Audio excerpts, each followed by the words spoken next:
તો જે મેં નિયમની વાત કરી હતી કે થોડું મનન ચિંતન એના ઉપર કરીને આવજો. તો એ જે નિયમો છે એ એકબીજા સાથે સંકળાયેલા છે. તો જેમાંનો એક નાનકડો ટૂંકો અને ટચ નિયમ છે કે શક્તિ માટે તીવ્ર ઈચ્છા રાખો. અત્યારે જે 3 નિયમોનું જે ગ્રુપ આપણે જોઈ રહ્યા છે 13મું, 14મું, 15મું અને 16મું ઓપ્શન છે. તો 13મો નિયમ કહે છે કે શક્તિ માટે તીવ્ર ઈચ્છા રાખો. તો કયા પ્રકારના પાવરની અને કયા પ્રકારની શક્તિની અહીંયા વાત કરી છે. તો બહુ અદ્ભુત એનો જે જવાબ છે એ બહુ આપણે કહેવાય કે આઉટ ઓફ બોક્સ છે. એ જવાબ એવો છે કે લોકોની નજરમાં નહિવત બનવાની જે સાધના છે, નહિવત બનવાની જે કલા છે, એના માટે તમે શક્તિ પ્રાપ્ત કરો. કારણ કે બધાને આટલું કરે છે અને જોઈએ છે આટલું બધું. દરેકને હાર પહેરવા ગમે છે, દરેકને ચેર જોઈએ છે, દરેકને એવોર્ડ જોઈએ છે. કરીએ છીએ થોડું અને અપેક્ષા આપણે વધારે રાખીએ છીએ. એટલે કહે છે કે તમે આ પૃથ્વી ગ્રહ ઉપરથી જે કાર્ય કરો છો એટલે કે ફળની આશા તો બિલકુલ તમે રાખો જ નહીં. ના રાખો હંમેશા નેપથ્યની પાછળ, એટલે કે હંમેશા પડદાની પાછળ રહેવાની તમે કોશિશ કરો. ગાંધીજીએ પણ કીધું છે કે સત્યના શોધકે તો હંમેશા ધૂળના રચકણથી પણ અદના કદના હોવું જોઈએ. એટલે કે છે કે નીચે જો તમને બેસવાની ટેવ હશે તો કોઈ તમને નીચે પાડી જ નહીં શકે. કારણ કે પહેલેથી આપણે ટેવાયેલા જ છીએ. તો લોકોની જે સમજ છે, લોકોની જે નજર છે, એની સમક્ષ નહિવતમાં નહિવત બનવાની જે શક્તિ છે એ માટેની અહીંયા ઈચ્છા રાખવાની વાત કરી છે. કારણ કે આપણે એનર્જીથી, પાવર્સથી, સિદ્ધિઓથી, જ્ઞાનથી લબાલબ થઈ જઈએ એટલે આપણે શું કરીએ, વહેંચવા માટે આપણી ઈચ્છા હોય એ સ્વાભાવિક છે. પણ સાથે સાથે આપણો ઈગો ના વધે, અને ઈગો વધશે તો એ ઈગો આપણને શું કરશે, ફરીથી વોઇસ ઓફ સાયલેન્સના સૂત્રો આપણે જોયા કે છેલ્લી ક્ષણે, છેલ્લા ઉંબરાથી પણ ઘણા બધા ઋષિમુનિઓ, ઘણા બધા યોગીઓ, ઘણા બધા સાધકોનું પતન થયેલું જોયું છે. તો એ ના થાય એટલા માટે જ આ નિયમો પહેલેથી જ આપણને સોલિડ બનાવે છે કે તમે ભય તળિયે જ બેસો, તમને નીચે જ બેસવાની ટેવ હશે તો કોઈ તમને નીચે ગિરાવી જ નહીં શકે. તો ઈગો જેટલો બને એટલો આપણો ઓછો હશે તો એટલો આપણને નુકસાન ઓછું થશે. તો આ શક્તિ માટેની ઈચ્છાની વાત કરી છે. એના પછીનો 14મો નિયમ છે કે શાંતિ માટે તીવ્ર ઈચ્છા રાખો. આપણને એમ થાય કે તો આપણા હાથમાં જ છે, શાંતિ કોઈ આપી શકતું નથી. કોઈ મેડિકલ સ્ટોરમાં કે કોઈ ફ્રૂટની દુકાને શાંતિ આપણને મળતી નથી, અને શાંતિ છે બી નહીં. અને આમ જોઈએ તો બધે શાંતિ જ શાંતિ છે. તો એ આપણા મનની અવસ્થા ઉપર આધાર રાખે છે કે જે શાંતિ છે એને આ ગોગલિયા, આ ધમાલિયા જે જીવન છે એની વચ્ચે શાંતિ આપણે કેવી રીતે પ્રાપ્ત કરવી. તો જે સ્વનો સંગ કરે છે, પેલું કે ને પરથી ખસ અને સ્વમાં વસ. તો જે સ્વનો સંગ કરે છે, તો જેને પોતાની જાત સાથે અનુસંધાન કરવાની જે સાધના છે એ આવડી ગઈ તો એને બધે શાંતિ જ શાંતિ છે. પછી એને બજારમાં મૂકી દો, હિમાલયની ગુફામાં મૂકો કે ચોરાહાવા ઉપર મૂકી દો, એની એ જે કળા છે, એ જે કી છે કે શાંતિ કેવી રીતે પ્રાપ્ત કરવી, તો એ જે કળા છે એને આવડી ગઈ છે. એટલે એને કોઈ પણ સ્થળ અને કાળમાં મૂકી દો, એને કોઈ પણ પ્રકારનો ફરક પડશે નહીં. તો આ શાંતિ પ્રાપ્ત કરવા માટેની જે કી છે એ આ નિયમમાં કેવી રીતે બતાવી છે. તીવ્ર ઈચ્છાની વાત કરી છે કે શાંતિ પ્રાપ્ત કરવા માટે તીવ્ર ઈચ્છા રાખો. તો ઘર બાર સંસાર છોડીને હિમાલયની ગુફામાં જતું રહેવું તો શાંતિ મળે? તો કે ના, ત્યાં શાંતિ છે પણ એ ત્યાંની શાંતિ છે. જેવું એ સ્થળ છોડીને આવશો પછી તમારું શું, તમે તો તમારો ઓરિજિનલ સ્વભાવ ગમે ત્યાં જશો બધે લઈને જ જશો. તો કહે છે કે હિમાલયની જે શાંતિ છે એની પોતાની છે, ને તમારી શાંતિ એ તમારે મેળવવાની છે. તમે અહીંયા બેસીને પણ ઘરના ખૂણે પણ હિમાલયની જે શાંતિ છે એને પ્રાપ્ત કરી શકો છો. તો કહે છે કે એ શાંતિ જે છે એની કી જે છે તમારી જ અંદર છે. જ્યારે તમે જીતેન્દ્રિય બનો, એટલે કે પોતાની જાત ઉપર જો તમે કાબૂ રાખતા થઈ ગયા, તમારી ઇન્દ્રિયોને તમે જીતી લીધી, તો તમે કોઈ પણ જગ્યાએ જશો તમને પરમ શાંતિ જ મળશે. એટલે અહીંયા એ શાંતિ માટેની તીવ્ર ઈચ્છાની એ સંદર્ભમાં માંગણી કરી છે કે પોતાની જાતને જીતવું, જીતેન્દ્રિય બનો. ઇન્દ્રિયો જે છે એ આપણે શું છે, ઘોડા છે ને છૂટો લગામ આપી દો નહીં. એટલે તમે ઇન્દ્રિયોના ગુલામ નથી, ઇન્દ્રિયો એ તમારી ગુલામ છે. એટલે તમે એનાથી ઉપર છો. એ જે ચેતના છે એટલે દેહાત્માંથી જીવાત્મા તરફની જે ગતિ છે એ તમે કરતા થઈ જશો તો તમે જીતેન્દ્રિય કહેવાશો. ને જે વ્યક્તિ પોતાની જાત ઉપર એટલે ઇન્દ્રિયોને કાબૂમાં રાખી, એટલે એ પોતાની ઊંઘ ઉપર, પોતાની ભૂખ ઉપર, પોતાની તરસ ઉપર, પોતાની જે કહેવાય ને કે જે પણ નિમ્ન કક્ષાની જે ઈચ્છાઓ છે એના ઉપર એ કાબૂ રાખી શકે છે. જે વ્યક્તિએ પોતાની ભૂખ, તરસ અને પ્યાસ ઉપર કાબૂ રાખી દીધો તો એ જીતેન્દ્રિય જ છે. પછી બીજી બધી ઈચ્છાઓ તો ઘણી નાની મોટી છે. તો આ શાંતિ માટેની ઈચ્છાની વાત કરી છે, અને એના માટે તીવ્ર ઈચ્છાની વાત કરી છે કે તમારી જાત ઉપર કાબૂ રાખતા પહેલાં શિષ્યએ શીખવું જોઈએ. અને આજનો જે ત્રીજો નિયમ છે એ છે સઘળા પ્રકારના સઘળા ઉપરાંત પરિગ્રહોની અભિલાષા રાખો. એટલે પરિગ્રહોની અભિલાષાની રાખવાની વાત કરી છે. તો વળી આ કયા પ્રકારની ઈચ્છાની વાત કરી છે? તો ગઈ વખતે આપણે કીધું હતું કે અહીંયા સદ્ગુણોને પ્રાપ્ત કરવાની વાત કરી છે કે આ ઉપરાંત સઘળા પ્રકારના પરિગ્રહોને પ્રાપ્ત કરવાની ઈચ્છા રાખો. તો પરિગ્રહ એટલે પરથી કોઈની પાસેથી કોઈ પણ પ્રકારની અપેક્ષા ના રાખવી. આમ જોઈએ તો એનો અર્થ એવો થાય, પરંતુ અહીંયા પરિગ્રહોને ઉચ્ચ કક્ષાના સદ્ગુણોની ભાષામાં બતાવી છે કે તમે આ માનવજાત માટે ઉચ્ચમાં ઉચ્ચ કક્ષાના જે સારી ક્વોલિટીના જે વર્ચ્યુસ છે, જે સદ્ગુણ છે, એને તમારી અંદર પ્રાપ્ત કરવા માટેની પરમ ઈચ્છા તમે રાખો. તો આ સઘળા પ્રકારના જે સદ્ગુણો છે એ પોતાની જાત માટે નથી રાખવાના, પરંતુ માનવજાતનું કલ્યાણ થાય એના માટે ઉચ્ચ કક્ષાના પરિગ્રહોની તમે ઈચ્છા રાખો. તો હવે એ જે ક્વોલિટી છે એ ક્વોલિટી તમને કાર્ય કરતાં જ તમને આવડે. પણ કહે છે કે એ જે સદ્ગુણો છે એ તમારી સફળતા માટે કે તમારું પુણ્ય ભાથું વધારવા માટે રાખવાના નથી, માનવજાતની ભલાઈ માટે રાખવાના છે. તો હવે આ બહુ સરસ સુંદર મજાનો એની અંદર એક કર્મના નિયમની એક વાત આવે છે, એટલે આપણે એને સમજીશું. પણ એ સમજતા પહેલાં ખાલી આપણે અહીંનું જ ઉદાહરણ લઈએ કે જ્યારે હવે શુક્રવારમાં આપણે અઠવાડિયામાં એક વખત મળીએ છીએ, કોઈ જે વ્યક્તિઓ જે છે એમને ધન્યવાદ આપણે આપીએ કે આપણે તો બનાવેલું બધું રેડીમેડ હોય છે, સાફ સુધરેલું હોય છે, અને પછી આપણે આવીને આપણી ખુરશી ઉપર બેસી જતા હોઈએ છીએ. પણ જે વ્યક્તિઓ વહેલા આવે છે ને તો આપણને એમના નામ બી ખબર હોતી નથી. તો એ કેવા શાંતિથી આવે છે, બધી સાફ સફાઈ કરે છે અને શાંતિથી આ બધાની વચ્ચે પોતાનું સ્થાન લઈ લે છે કે કોણે આવીને સાફ સફાઈ કરી, એનો કોઈ બમણા કે કશું એ ફૂંકતા નથી. તો એમને શેના માટે કાર્ય કર્યું? બસ એમને કરવા ખાતર એ કાર્ય કર્યું. પણ એ જે કાર્ય તમે કરવા ખાતર કાર્ય કરો છો એની પાછળ બદલાની કોઈ પણ પ્રકારની તમારી વાહવાની કે કોઈ પણ પ્રકારની ભાવના નથી હોતી. તો યુનિવર્સ એટલે કે તમારું ઉચ્ચ જે સ્વ છે એ એની નોંધ લેતી છે. એટલે બીજા નોંધ લે એટલા માટે કાર્ય કરવાનું નથી. તો બીજા નોંધ લે કે ના લે, મારે આ કાર્ય કરવાનું છે માટે કરવાનું છે. જો એ ખાલી એક હેબિટ આપણે આપણી અંદર ડેવલપ આપણે કરીશું તો એ પ્રકારની ક્વોલિટીની માસ્ટર અહીંયા આપણને વાત કરે છે કે એવા વર્ચ્યુસ જે બીજાનું ભલું સમાયેલું છે. તો એ પ્રકારનું જે પરિગ્રહ છે એનો તમે પરમ આગ્રહ રાખો, એની અહીંયા વાત કરી છે. હવે કેમ આ બીજાની માનવજાતના ભલાઈ માટે સદ્ગુણોની વાત કરી છે? તો કહે છે કે જો તમે તમારા માટે સારા સદ્ગુણોનું જે પાક છે એની લણણી કરશો તો એ તો તમને કર્મના નિયમમાં બાંધશે. પરંતુ તમે બીજાના માટે તમે બેસ્ટ સ્કિલ ડેવલપ કરવા માગો છો, માનવજાતનું હું શું કરું તો વધુમાં વધુ ભલું કરી શકું, જેમ આપણે આપણા પરિવાર માટે હંમેશા આપણી જાતને આપણે ઘસી નાખતા હોઈએ છીએ. તો એમાં શું એક જ આપણો ઉદ્દેશ હોય છે કે મારું ફેમિલી આગળ આવે, મારા બાળકો સારું અભ્યાસ પ્રાપ્ત કરે, મને જે દુઃખ અને ઓબ્સ્ટેકલ્સ આવે છે મારા બાળકોને ના મળે. તો કહે છે કે જેમ તમે એટલા બધા રસ સાથે લો છો તો તમારું ફેમિલી ઊંચે આવી જ જાય છે. તો આ પૃથ્વી ગ્રહ પણ આપણે ભારતમાં આપણા લિટરેચરમાં તો કીધું છે કે સમગ્ર પૃથ્વી વસુધૈવ કુટુંબકમ, આપણી યુનિટી ઓફ લાઈફ અને જે પહેલો ઓબ્જેક્ટ જે છે એની વાત આપણા ઋષિમુનિઓ કહીને જ ગયા છે કે આ પૃથ્વી શું છે, એ આખું આપણું ઘર જ છે. તો કહે છે કે એના માટે થઈને આપણે બેસ્ટ ક્વોલિટી, બેસ્ટ સદ્ગુણો જો આપણે મેળવીશું, એના માટે પ્રયત્ન કરીશું, તો એ જે કાર્ય કરીશું તો એનું જે ફળ છે એ તમને કર્મના ચક્રમાં બાંધશે નહીં. કારણ કે કર્મમાં બે વસ્તુ આવે છે, પાપ અને પુણ્ય આવે છે. જો કોઈનું ખરાબ કરશો તો એ પાપ છે અને એ લોખંડની સાંકળ છે, એ તમે એનું ઋણ નહીં ચૂકવો ત્યાં સુધી એ તમને બાંધી રાખશે.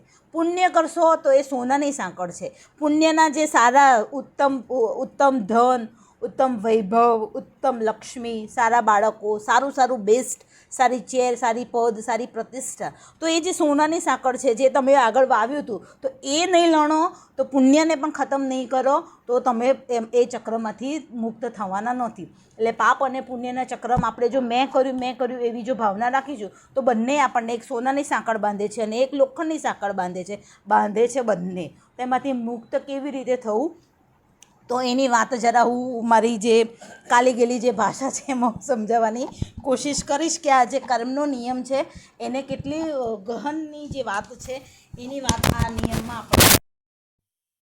આપણે એને સમજીએ. અહીંયા મેં બેકગ્રાઉન્ડ બનાવી દીધું છે, બરાબર છે. તો આપણે કોઈ પણ પ્રકારનું કર્મ કરીએ છીએ, આપણે મનુષ્ય છીએ, તો કોઈ પણ પ્રકારનું આપણે કર્મ કરીએ છીએ, કોઈ પણ પ્રકારનું કાર્ય કરીએ છીએ તો ઓન ધ સ્પોટ આપણે એક્શન નથી કરતા. પહેલાં આપણે શું કરીએ છીએ, સૌથી પહેલાં આપણા મનમાં શું આવે, વિચાર આવે.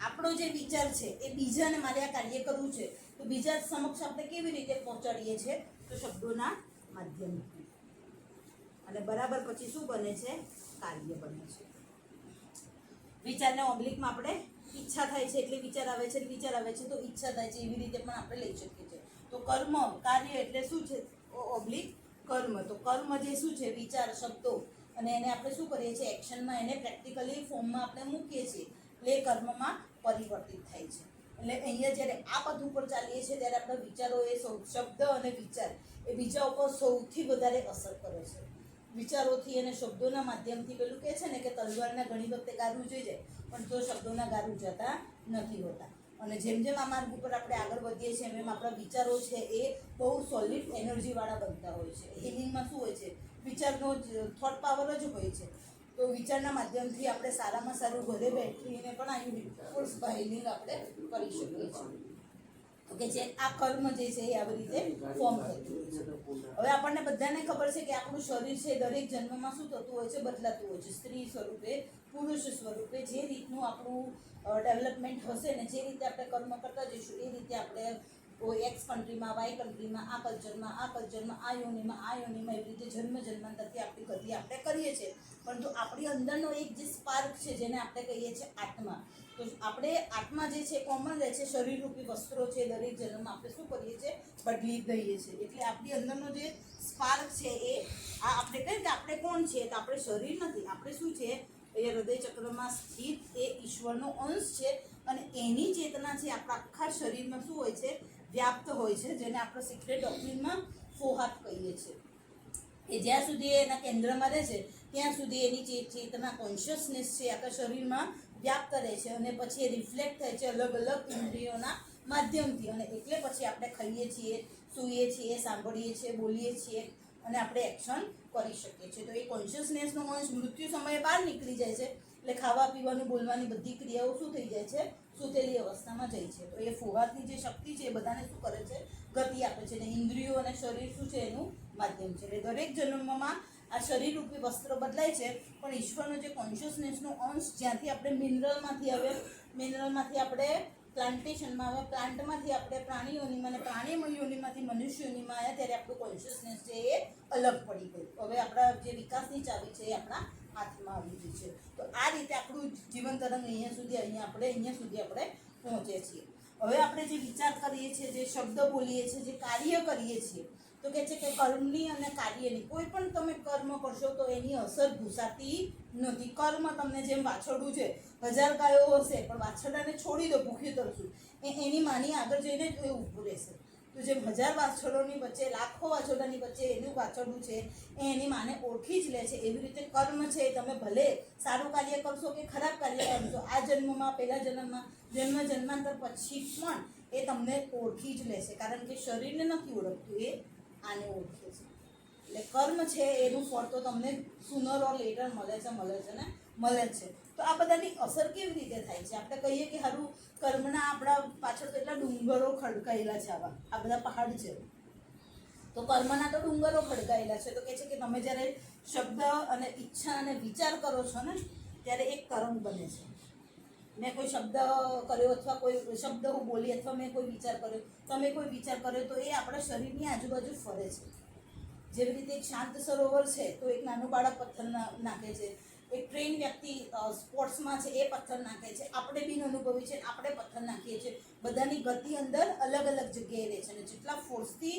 પથ્થર ફેંકીએ છે એટલા રિંકલ્સ આજુબાજુ એના વેવ્સ છે એ બનતા હોય છે અને જેટલો પાવર્સ વધારે હશે એટલું એ શાંત થવામાં સમય વધારે લે છે તો જે બી શબ્દો બોલીએ છીએ જે બી વિચાર કરીએ છીએ જે બી કાર્ય કરે છે એની અસર આવી રીતે રિફ્લેક્ટ થતી હોય છે કારણ કે જેમ વિપશ્યનામાં અને જેમ આપણે ધ્યાનમાં લઈશું ને ત્યારે પેલું કહે છે ને સાયન્સ બી અત્યારનું કહે છે કે અંદર આપણું જે શરીર છે શેનું બનેલું છે તો બહુ બધા અણુ અને પરમાણુઓનું બનેલું છે ને એમાંથી પછી ટિશ્યુઝ ને એમાંથી પછી સેલ ને એમાંથી પછી ઓર્ગન ને એમાંથી પછી સ્કિન ને બ્લડ્સ ને એ બધું બને છે તો મેઇન એક પરમેનન્ટ એટમ હોય છે જે દરેક જન્મમાં આપણી સાથે આવે છે અને બાકીના પરમાણુઓ જે છે એ અણુ પરમાણુઓ એ બદલાતા રહેતા હોય છે તો કહે છે કે આ જે જે શબ્દો બોલો છો જે વિચારો કરો છો એ જ કયા ફોર્સથી કરે છે એ આવા તરંગો બનાવે છે આવી રીતે આપણે ક્ષણે ક્ષણે વિચારો કરીએ છીએ અને ક્ષણે ક્ષણે શું કરીએ છીએ, શબ્દો બોલતા હોઈએ છીએ.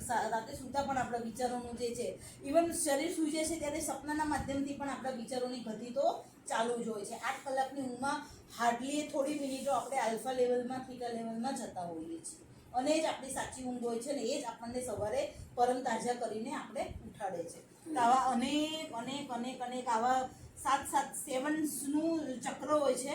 તો આપણી આજુબાજુ આવા આટલા બધા લેયર્સ કહેવાય કે જેટલી તમે કલ્પના કરો એટલા લેયર્સ તમારી આજુબાજુ છે અને દરેક જન્મમાં એ લેયર્સની જે સૂક્ષ્મ છાપ છે એ આપણા કોઝલ બોડીમાં, કારણ શરીરમાં આ એટમની સાથે આપણે લઈને આપણે જન્મ લેતા હોઈએ છીએ. એટલે દરેક વિચારની, દરેક કાર્યની સારી અથવા ખરાબ અસર પડે જ છે. હવે આ જે નિયમ એ શું કહે છે કે સઘળા પ્રકારના પરિગ્રહોની ઈચ્છા રાખો, પણ એમાં એવા રાખો કે જે માનવજાતની ભલાઈ માટે છે.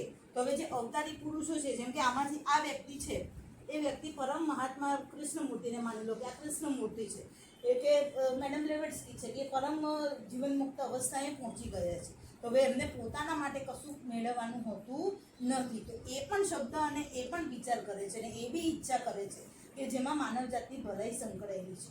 તો એ જે વિચાર કરે છે અને એ જે ઈચ્છા કરે છે, તો એની આજુબાજુ આવા વલયો રચાતા નથી. કેમ નથી રહેતા? કારણ કે આયુ ઓગાળી દીધો. જે પેલું કહે ને કે કાં તો હું સમાવું કાં તો તું સમાવ. હું એટલે હું, મારો ઈગો, અને તું એટલે ઈશ્વર. એટલે જેને હુંને નાશ કરી દીધો છે તો એની અંદર શું છે? ઈશ્વર જ છે. શરીર તો એનું માધ્યમ છે. એટલે એ માનવ જાતિના ભલાઈ માટે કરે છે. એટલે એની અંદરના જેટલા પણ વિચારો છે એને બાંધતા નથી. એનું પુણ્ય ફળ આપણી આખી માનવ જાતિમાં, આખી સૃષ્ટિમાં શું થઈ જાય છે? મર્જ થઈ જાય છે.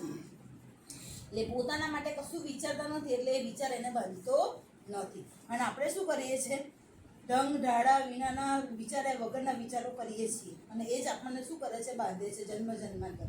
અને આ સારા અને કર્મફળના ચક્રમાંથી આપણને શું કરે છે? બાંધે જ રાખે છે. એટલે આપણી પાછળ આપણે જોઈએ ને તો પહાડો જેટલા આવા વિચારો, આવા કર્મો છે એને આપણે શું કરવાના છે? હજી લણવાના બાકી છે. પછી આપણને એમ થાય કે આ પાછા કેવી રીતે આવે છે? તો કહે છે કે જે ગતિએ તમે કાર્ય કર્યું હશે, જે ઇન્ટેન્શનથી શબ્દો ફેંક્યા હશે, જે ઇન્ટેન્શનથી તમે વિચાર કર્યો હશે, એ રીતે જ્યારે એ રિંકલ્સ છે એના મૂળ સ્વરૂપે પાછું આવે છે ત્યારે એ ફળ, કર્મના ફળ સ્વરૂપે એ આવે છે. અને પછી એટલું જે રિંકલ્સ છે એ જાડું છે, એ જે વેવ્સ છે એ પૂરું થઈ જાય છે. પણ એ પૂરું થાય આ જન્મમાં, 1 મહિના પછી, અઠવાડિયા પછી, અથવા તો તરત જ. ઘણી વખતે આપણે વિચારતા હોય ને કોઈ નેગેટિવ વ્યક્તિ વિશે વાત કરી હોય કે કંઈક ભૂલથી ખરાબ વિચાર આપણા મનમાંથી નીકળી ગયો તો તરત ઠેસ વાગશે. સુકૃત આત્માઈશું તો તરત જ આપણને ઠેસ વાગે છે. એટલે આપણે શું કરીએ છીએ? ચેતી જઈએ છીએ કે ના મારે ખરાબ વિચાર નથી કરવાનો, જો મને ઠેસ વાગી. એટલે ઘણા એવા વિચારો હશે તો ઓન ધ સ્પોટ તમને ત્યાં ને ત્યાં તમને એનું ફળ મળી જશે. પરંતુ અમુક એવા હશે કે જે સમય, સંજોગો અને પ્રકૃતિને આધીન હશે. જેમ કે આપણે કોઈનું ખરાબ કર્યું, હવે એ વ્યક્તિ તો પૃથ્વી ઉપરથી વિદાય લઈ લીધી, હવે કેટલા 4 જન્મ, 5 જન્મ કે 40 જન્મ પછી આપણને મળશે.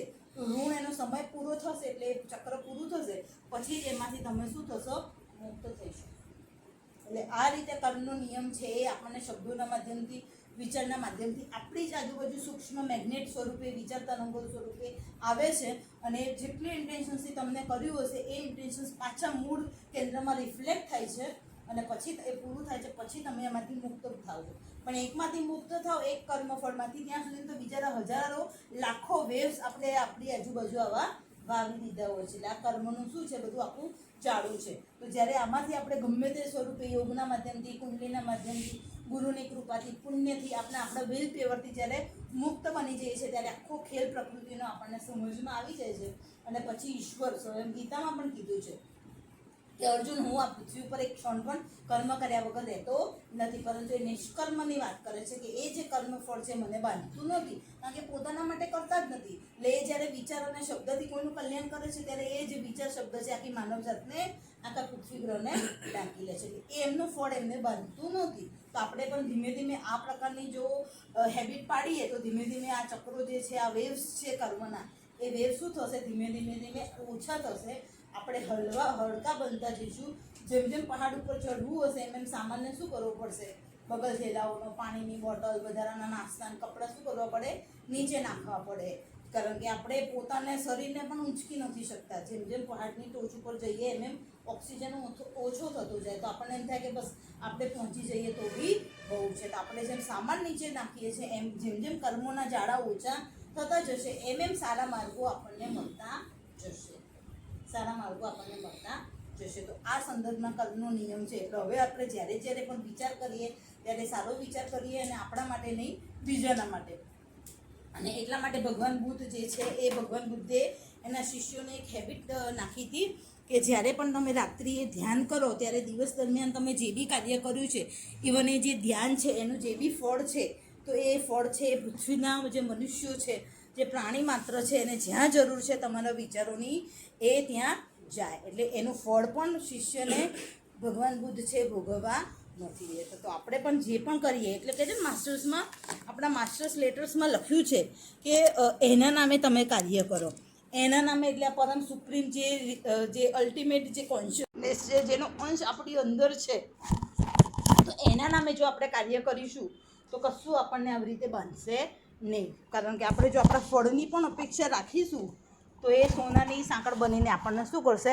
બાંધશે જ. એટલે ઘણું પેલું નથી કહેતો કે બધું રેડીમેડ હોય છે. કોને કર્યું? તો એને સમષ્ટિના કલ્યાણની ભાવનાથી કર્યું. તો યુનિવર્સ એની નોંધ લેતું હોય છે. એક સ્ટેપે વ્યક્તિ શું થાય છે? ડેવલપમેન્ટમાં આગળ વધે છે. એટલે આ પૃથ્વી ગ્રહ ઉપર બધાની જરૂર છે. કડિયાની બી જરૂર છે, કારીગરોની જરૂર છે, ટીચરની જરૂર છે, ડૉક્ટરની જરૂર છે, વકીલની જરૂર છે. વિકાસક્રમમાં બધાની જરૂર છે. વિકાસક્રમમાં ઈશ્વરની નજરમાં એક ખેડૂતનો મજૂર, એક રેલવે સ્ટેશનનો કુલી, એટલો જ એક ડૉક્ટર, એટલો જ દેશનો પ્રધાનમંત્રી, એટલો જ રાજ્યનો મુખ્યમંત્રી અગત્યનો છે. એટલે આ યુનિવર્સમાં આપણને જે સ્થાન અત્યારે વર્તમાન સમયમાં જે સ્થાન આપ્યું છે, જે રોલ આપ્યો છે, હવે આ નિયમને સમજ્યા પછી આપણે એવી રીતે કરીએ કે હવે મારો જે રોલ છે તો હું એવી રીતે નિભાવું કે જેથી કરીને એનું જે કર્મ છે મને ના બાંધે. તો ધીમે ધીમે આ વેવ્સમાંથી આપણે આગળ નીકળી જઈશું. અને ઘણા યોગના એવા બી માર્ગો છે કે એ યોગ માર્ગથી આ વેવ્સને આપણે ક્ષણમાં બાળીને ભસ્મીભૂત પણ કરી શકીએ છીએ. પણ આપણે માસ્ટર્સના આપણા જે જીવનમુક્ત મહાપુરુષો છે એ માર્ગને એ બહુ પસંદ કરતા નથી. કારણ કે પોતાની મુક્તિ તરફ લઈ જાય છે, હીનયાન માર્ગ તરફ લઈ જાય છે. આપણે મહાયાન માર્ગ તરફ જવાનું છે. એટલે મહાયાન માર્ગમાં તો આપણને બહુ માસ્ટર છે, બહુ સોલિડ ટ્રેનિંગ આપે છે કે તમે વાવ્યું છે તો તમે પૂરું કરીને પછી જ મારી સમક્ષ, મારી દુનિયામાં તમે આવો. એટલે જ્યારે આપણે માસ્ટર્સની દુનિયામાં અથવા તો આ દુનિયામાં જ્યારે પગ મૂકીએ ત્યારે પછી આપણે આપણા માટે વિચારવાનું હોતું નથી. અને એ સંદર્ભમાં એમને કીધું કે તમે તમારા સ્વને ભૂલો, તમે તમારા દેહાત્માને ભૂલો તો તમે બીજાના વિશે વિચારી શકશો. અને એટલા માટે આગળના જે 2 નિયમોની વાત કરી, શાંતિ માટે તીવ્ર ઈચ્છા રાખો, શક્તિ માટે તીવ્ર ઈચ્છા રાખો, તો આ નિયમો એમનેમ નથી કીધા. કારણ કે આપણે આપણી જાતને જીતવાની, યુદ્ધમાં જે સૈનિકો છે, યુદ્ધમાં જે દુશ્મનો છે એને તો જીતવા સહેલા છે. કારણ કે એક વખત એને મારી દીધા એટલે જે દુશ્મન છે એ ફરીથી યુદ્ધમાં આપણી સામે આવવાનો નથી. પણ કહે છે કે તમારા દુર્ગુણોમાં જો થોડો ઘણો પણ અંશ મમત્વનો રહી જશે તો નવા જન્મમાં ફરીથી ડબલ દુશ્મન થઈને વિચાર, એ પ્રબળ કર્મ તમારી સામે આવશે. ફરીથી તમારે એની સામે શું કરવું પડશે? યુદ્ધ કરવું પડશે અને તમારે ફરીથી એને જીતવા પડશે. એટલે આ પૃથ્વી ઉપર કોઈને જો જીતવા હોય તો બીજાને સાથે યુદ્ધમાં જીતવા સહેલા છે, પોતાની જાતને જીતવી સૌથી અઘરી છે. કેમ સૌથી અઘરી છે? એટલા માટે અઘરી છે કારણ કે આપણે દેહાત્મ ભાવથી જીવન જીવવા ટેવાયેલા છે. દેહાત્મ ભાવથી જીવન જીવવા ટેવાયેલા છે ઇન ધ સેન્સ કે નીચેના જે 3 બોડી છે, આપણું ફિઝિકલ બોડી, આપણું જે લોઅર એસ્ટ્રલ બોડી જે બધે ભ્રમણ કરે છે રાત્રિ દરમિયાન, અને આપણું લોઅર મેન્ટલ બોડી જે નિમ્ન પ્રકારના વિચારોનો સમૂહથી બનેલું છે. તો આ 3 શરીર બનીને આપણી નિમ્ન પ્રકારની લોઅર પર્સનાલિટી ડેવલપ થતી હોય છે. તો આપણે લોઅર પર્સનાલિટીમાં જન્માંતરથી જર્ની કરી છે. એટલે શરીરને પોતાનું માની લીધું, વિચારને પોતાનો માની લીધો, અને એટલે આપણે કોઈ બી કાર્ય કરીએ છીએ તો મેં કર્યું એવા મમત્વ ભાવથી અને દેહાત્માના ભાવથી આપણે કરીએ છીએ. હવે આ માર્ગ ઉપર કહે છે કે હવે તમે તમારા સ્વને, અમારી દુનિયામાં માસ્ટર કહે છે કે જો તમારે આવવું હશે તો તમારી દુનિયા છોડવી પડશે. તો તમારી દુનિયા છોડવી પડશે એટલે એ શરીર છોડવાની પણ વાત નથી, ઘર પરિવાર કે સંસારને પણ છોડવાની વાત નથી. બસ એ એટલું જ માગે છે કે તમારે પોતાના વિશે વિચારવાની જે હેબિટ છે એને તમારે છોડવાની છે. તમારી લાઇક અને ડિસલાઇકને હવે સાઈડમાં મૂકવાની છે તમારે, અને તમારે હવે જીવાત્માના ભાવથી તમારે જીવવાનું છે. તો જીવાત્માના ભાવથી એટલે જેની અંદર કલ્યાણ સમાયેલું છે. હવે જીવાત્માનું શરીર છે એની રચના કેવી રીતે થાય છે, તો કહે છે કે એ હાયર મેન્ટલ બોડી અને ઇન્ટેલેક્ચ્યુઅલ બોડી મળીને એ છે એ આપણી હાઈ પર્સનાલિટી એ આપણી બનતી હોય છે. તો જે ડૉક્ટરો છે, જે શિક્ષકો છે, જીવન એક્સ અથવા વાય ઝેડ જે પણ યોગીઓ છે, જે પણ વ્યક્તિઓ જે બીજા માટે નિસ્વાર્થ ભાવથી કાર્ય કરે છે, એને થોડા ઘણા એના હાયર મેન્ટલ બોડી અને ઇન્ટેલેક્ચ્યુઅલ બોડી સુધી એનો જે સ્પાર્ક છે ચેતનાનો એ પહોંચેલો હોય છે. અને જે ઉચ્ચ પ્રકારના, જેમ કે કોઈને સવારે ગીતા વાંચવાની ટેવ છે, આપણા ધર્મમાં જે સંસ્કૃતિમાં આપણો જન્મ થયો છે, તો દરેકમાં કીધું છે કે સવારે અને સાંજે સારા ઉત્તમ પુસ્તકોનું વાંચન, અભ્યાસ, મનન અને ચિંતન આપણે કરવું જોઈએ. તો એવા આપણા મનની બેકગ્રાઉન્ડમાં આપણે આવા સારા પુસ્તકોનું વાંચન કર્યું છે, સારા પ્રવચનો અને સારા પુસ્તકો બીજાએ વાંચ્યા છે, અને આપણે એને મતલબ શ્રવણ કર્યા છે. અને જ્યારે પણ આપણે ફ્રી પડીએ છીએ ત્યારે એના ઉપર આપણે મનન અને ચિંતન કરીએ છીએ. તો તમારી અંદર કોઈ 1 કલાક કે 2 કલાક કે 3 કલાક બોલ્યું અને એની અંદર તમે શું સમજ્યા, તો એ એક જ વિચાર હશે. તમે એટલું જ સમજ્યા, તમે 1 કે 2 મિનિટ જ બોલી શકશો. તો જે 1 કે 2 મિનિટ તમે તમારા વિચારો વ્યક્ત કર્યા એ તમારી સાથે આવશે. બાકી બધા શબ્દોના કોરા વાગા છે એ આપણા કામના નથી. તો એટલા માટે રેડ બીટર સાહેબે અભ્યાસ કરવાની બહુ સરસ આ પુસ્તકમાં ધી પાથ એન્ડ ધી માસ્ટર્સમાં સરસ વાત કરી છે કે અભ્યાસ કરવાની સૌથી આઈડિયલ શ્રેષ્ઠ રીત કઈ, તો કહે છે કે તમે એક જ પેરેગ્રાફ વાંચો અને એ પેરેગ્રાફને પૂર્ણતઃ જ્યાં સુધી ના સમજો એને સતત ગાયની જેમ ઘાસ ખાઈને પછી ગાય ભેંસ શું કરે, વાગોળે ખૂણે બેસીને, અને બરાબર એની પેસ્ટ બનાવીને પછી શું કરે, એને ગળી જાય.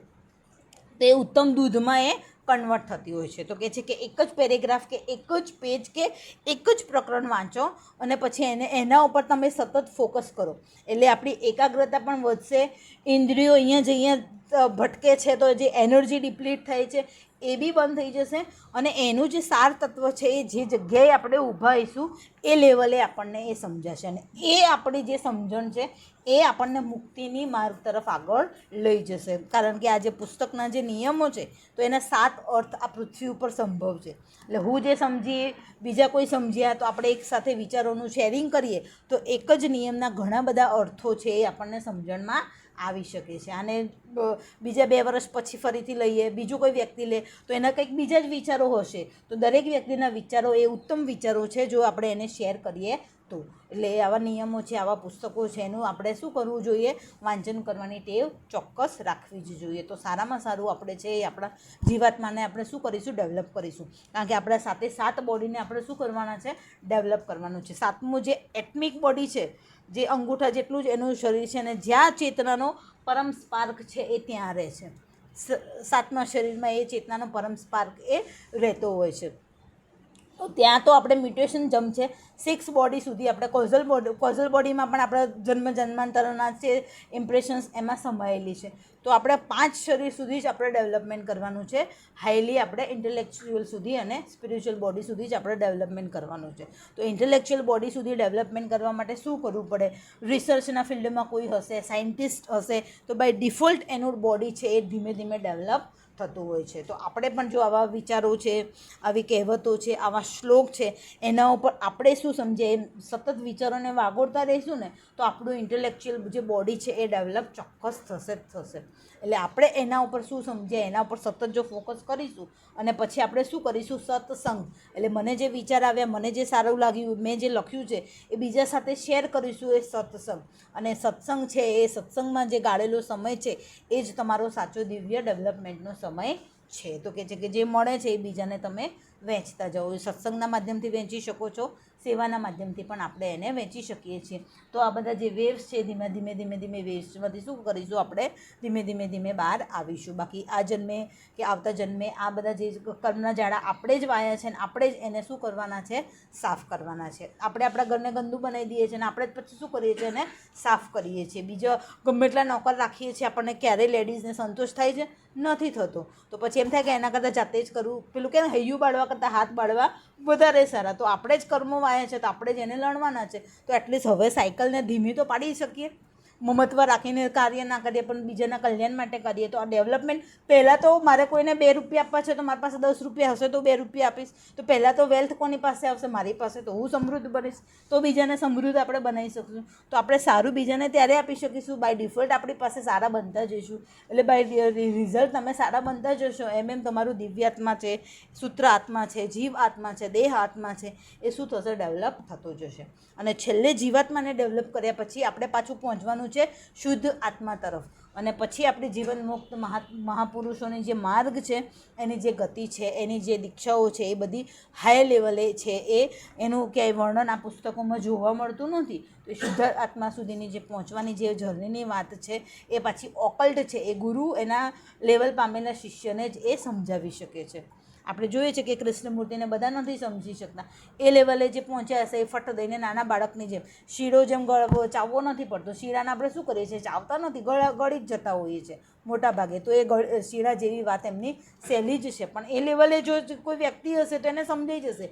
એ લેવલની વ્યક્તિ નહીં હોય, એ ઇન્ટરેસ્ટની વ્યક્તિ નહીં હોય, કારણ કે એ શું કરે છે? તમને ખુલ્લા પાડી દે છે, તમને તમારી સામે આઈનો બતાવી દે છે. તો આપણને કોઈ આઈનો બતાવી દે તો ગમતું નથી હોતું. તો એના જેવી વાત છે. એટલે જે લેવલે આપણે પહોંચીએ છીએ એ લેવલની વ્યક્તિઓ પછી ધીમે ધીમે શું થશે? આપણને મળતી જશે, નવા નવા લોકો મળતા જશે, નવી નવી સંસ્થાઓમાં જોડાતા જઈશું, નવા નવા ગુરુઓ, નવા નવા પુસ્તકો આપણા હાથમાં આવતા જશે. તો ટૂંકમાં આપણે દેહાત્માથી ક્યાં તરફ જવાની ગતિ કરવા માટે આ નિયમો આપણને કહે છે? તો જીવાત્મા તરફ ગતિ તમારી કરવાની છે. અને એટલા માટે આ જે નિયમ છે એ આપણને કહે છે કે સઘળા પ્રકારના પરિગ્રહોની અભિલાષા રાખો. એ અભિલાષામાં કશું એની વાત કરે છે? તો સદ્ગુણોને પ્રાપ્ત કરવાની વાત કરે છે. પરંતુ એ સદ્ગુણો પોતાના માટે નહીં, પરંતુ માનવજાતની ભલાઈ માટે વાપરવાની વાત કરે છે. તો આગળના જે 3 નિયમો હતા, એમાં ઈચ્છાના ત્યાગની વાત કરી. અત્યારે જે આજે 3 નિયમો પૂરા થયા, 14મો, 13મો, 14મો અને 15મો, તો એને ઈચ્છાની વાત કરી. પરંતુ કેવા પ્રકારની ઈચ્છા જે આપણને બાંધતી નથી પરંતુ મુક્તિ તરફ લઈ જાય છે? એ હવે કે છે કે આ બધી ઈચ્છાઓની તો વાત કરી, પણ હવે ઈચ્છાઓ પૂરી કેવી રીતે કરવી એના માટેની ચાવી તો બતાવો. તો એના માટે જે આગળનો જે નિયમ છે એ જે નિયમ છે 17મો, 18મો અને 19મો, તો એ કહે છે કે એની ચાવી હવે નવા જે પ્રકરણ છે 8માં બતાવી છે. તો એની આપણે ખાલી શરૂઆત કરીને એક ભૂમિકા આપણે બાંધી દઈએ. તો કહે છે કે જે હવે ઈચ્છાઓની વાત કરી છે, તો હવે ઈચ્છાઓ પૂરી કેવી રીતે કરવી? તો નાનકડો જવાબ આપી દે છે માસ્ટર શિષ્યને કે માર્ગને શોધશો તો તમને મળશે. જીસસ કહે છે ને કે દ્વાર ખટાવશો, તમે ખટખટાવશો તો ખુલશે ને.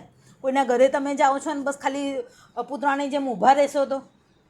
મુખ્યમંત્રી કે ઉત્તમ બુદ્ધ કક્ષાના વ્યક્તિ પણ તમારા દરવાજે આવે છે, એ ખખડાવશે નહીં તો તમે ખુલવાના છો. એમ તમે પણ ઈશ્વર માટેના માર્ગમાં, ઈશ્વરની તરફ જવા માટેના જે દ્વાર છે એ ખટખટાવશો નહીં તો તમે એ તરફ પહોંચીશો નહીં. ઈશ્વરનું દ્વાર કયા તરફ છે? ઈશ્વરનો રસ્તો ક્યાં છે? તો માર્ગને શોધશો એને મળશે. જે ખખડાવશે એના માટે દ્વાર ખુલશે, એવું ઈશ્વરનું વચન છે. દરેક ધર્મગ્રંથમાં આ વચન આપેલું જ છે કે ખખડાવે એ ખુલશે, જે શોધશે એને મળશે, જે વાવશે એ લણશે.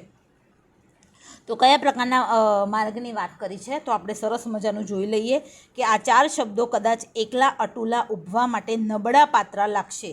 કે સારું આટલે બધે પહોંચ્યા પછી હજી હવે કહે છે કે માર્ગને શોધો.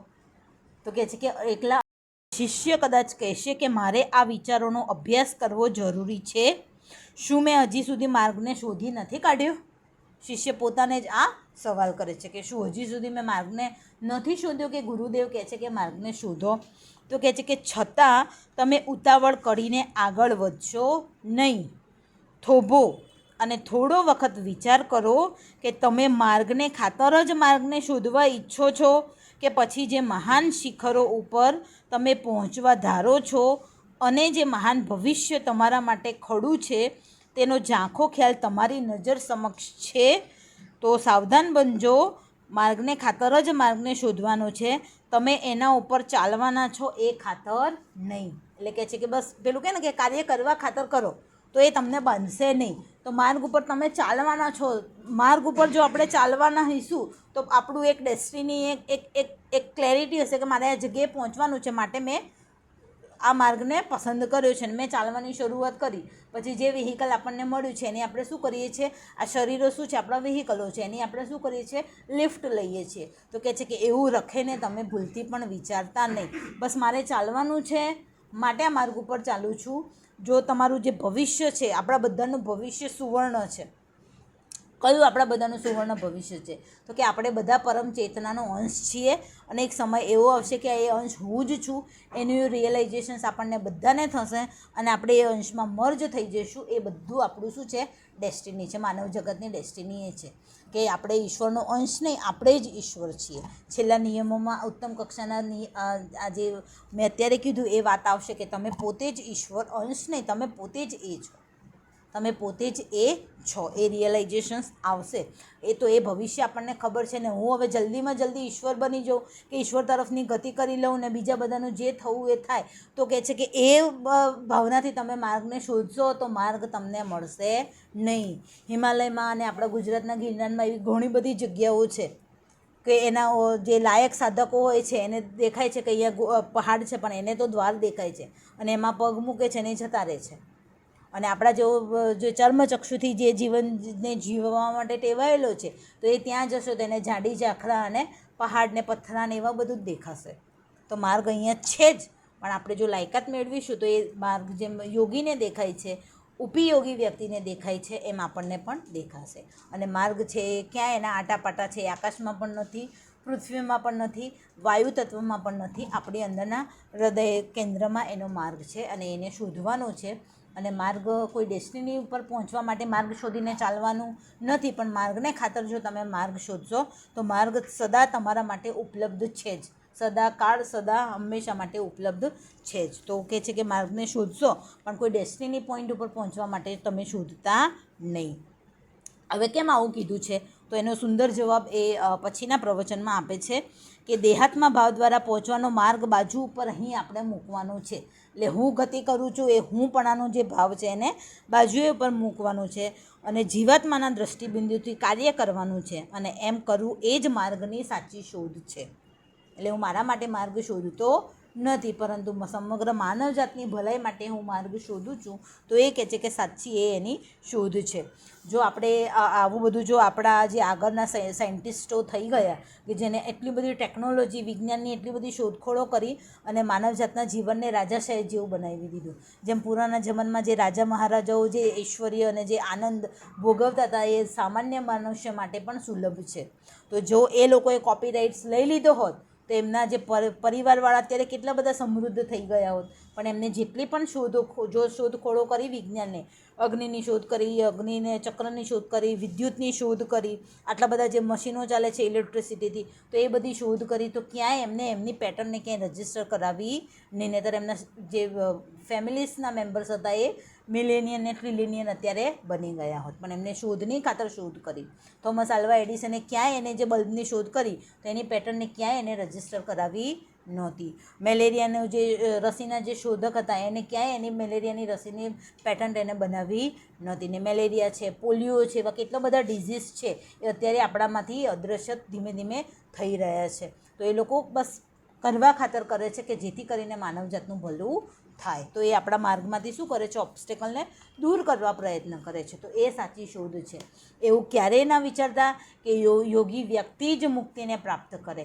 એક સારો વ્યક્તિ છે, એક સારો સાયન્ટિસ્ટ છે જે માનવજાતના ભલા માટે એને પોતાનું જીવન અર્પી દીધું છે, તો એ પણ મુક્તિને પ્રાપ્ત કરી શકે છે. આ પૃથ્વી ઉપર જેટલા માથા છે ને એટલા મુક્તિના માર્ગ છે. એટલે ક્યારેય એવું વિચારવું નહીં કે બંધ આંખે બેસી જઈશું, આપણે કુંડલીને જગાવીશું, ચક્રોને જગાવીશું તો આપણને મુક્તિ મળે. મુક્તિ એવી સહેલામાં સહેલી સસ્તી નથી. 2 પ્રકારની કુંડલી છે, એક ભ્રામક કુંડલી અને એક ઓરિજિનલ કુંડલી. આપણા માસ્ટર જે આપણને દીક્ષા આપે છે એ ઓરિજિનલ કુંડલી લેટ બીટર સાહેબ જેવી, જે જન્મ જન્માંતર પૃથ્વીનું પાછળનું ભવિષ્ય, ભૂતકાળ બી જોઈ શકે છે અને પૃથ્વીનું આગળનું ભવિષ્ય, આ આગળનું ભવિષ્ય નહીં, અધર પ્લેનેટ્સનું ભવિષ્ય પણ એ આખું જોઈ શકે છે. અને ક્યારે માનવ તરંગ શિફ્ટ થશે, કેટલા લોકો રહી જશે, બધી જ વસ્તુઓની એમને ખબર છે. અને જે ભ્રામક કુંડલી હોય છે એ શું કરે છે? આપણને એક પ્રકારની નિમ્ન પ્રકારની સિદ્ધિઓ આપે છે અને પછી આપણને શું કરે છે? એ ભટકાવે છે. તો એનાથી હંમેશા દૂર રહેવાની અહીંયા વાત કરી છે. એટલે આપણે અહીંયા ક્યાંય ઓકલ્ટ માર્ગ, આમ ઓકલ્ટ માર્ગ છે પણ તો ઓકલ્ટ માર્ગમાં ક્યાંય એવી સિદ્ધિઓમાં ફસાવાની અહીંયા વાત આવતી નથી. તો આ માર્ગો, આ નિયમો છે એ પણ આપણને શું કરે છે? ઓકલ્ટ માર્ગ ઉપર જ લઈ જાય છે અને ઘણું બધું આપે છે, પણ એ પોતાના માટે નહીં, બીજાના ભલા માટે આપણને એ બધા નિયમો, એની સમજણ એ આપણને આપે છે. તો મને લાગે છે કે વધારે હજી માર્ગની શોધની જે વાત છે એ વિસ્તૃત રીતે આપણે આગલા જ્યારે પણ આવે એપ્રિલ મહિનો એમાં આપણે જોઈશું. તો મને લાગે છે કે અહીંયા હું મારું જે વક્તવ્ય છે પૂરું કરું છું. તમને કોઈ વસ્તુ ના સમજાઈ હોય તો તમે મને પૂછી શકો છો.